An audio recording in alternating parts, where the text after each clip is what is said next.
Today we will talk about pelvic. The boundaries of the pelvic inlet are formed by the sacral promontory anterior border, then ala of the sacrum, that is also anterior border, which is green color line shown here, then sacroiliac joint. This is the left sacroiliac joint and this is the right sacroiliac joint. Then next we move ahead. This is iliopectineal line, which is denoted in the red color. Then iliopectineal eminence, which is a bulge. Then in the blue it is shown the upper border of the superior pubic rami.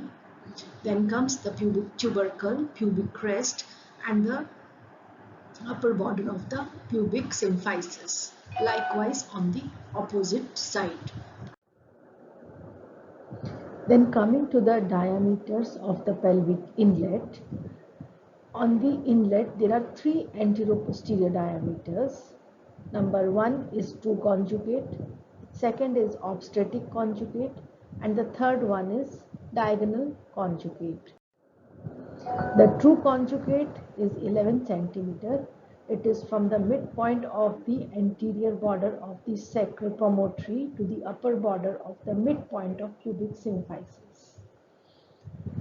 Second is obstetric conjugate. This is 10.5 centimeter from the midpoint of anterior border of sacral promontory to the midpoint of posterior surface of the pubic symphysis. Remember that this is the shortest anteroposterior diameter of the inlet, which is 10.5 centimeter. The third diameter, it is diagonal conjugate. It is from the midpoint of the anterior border of the sacral promontory, which is same as the previous two diameters. So the posterior point remains unchanged. The anterior point is the lower border of the pubic symphysis. This is 12.5, and its importance is that it can be clinically measured on per vaginal examination. And after measuring this diameter, you subtract 1.5 centimeter from diagonal conjugate, and this will give the obstetric conjugate or true conjugate. So in this diagram, you can see that the posterior point is the same. The anteriorly, the true is upper border of symphysis pubis. Obstetric is midpoint posterior surface, and the lower one is the diagonal conjugate.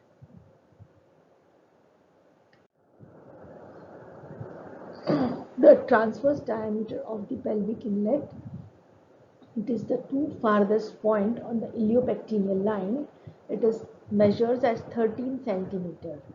It is the largest diameter on the pelvic inlet, and it lies 4 centimeter anterior to sacral promontory and 7 centimeter behind the pubic symphysis. This is the point of intersection. Then comes the oblique diameters. There are two oblique diameters, right and left, and this right and left is in reference to the right and left sacroiliac joints. So a right oblique is from the right sacroiliac joint to the opposite, that is left iliopubic eminence. It measures 12 centimeter. And left oblique diameter is from left sacroiliac joint to the right iliopubic eminence. This is 12 centimeter. Its importance is that this is the diameter of engagement of the head. Then comes the sacrocotyloid diameter, which is 9.5 centimeter. It is from the midpoint of sacral promontory to the right and left iliopubic eminence. So there are two sacrocotyloid diameters. One is right and one is left. Right is in reference to the right iliopubic eminence, and left is the diameter from posterior point is the same in both again, that is the midpoint of the sacral promontory anterior border to the left iliopubic eminence. It is called as left sacrocotyloid diameter. It measures 9.5 cm.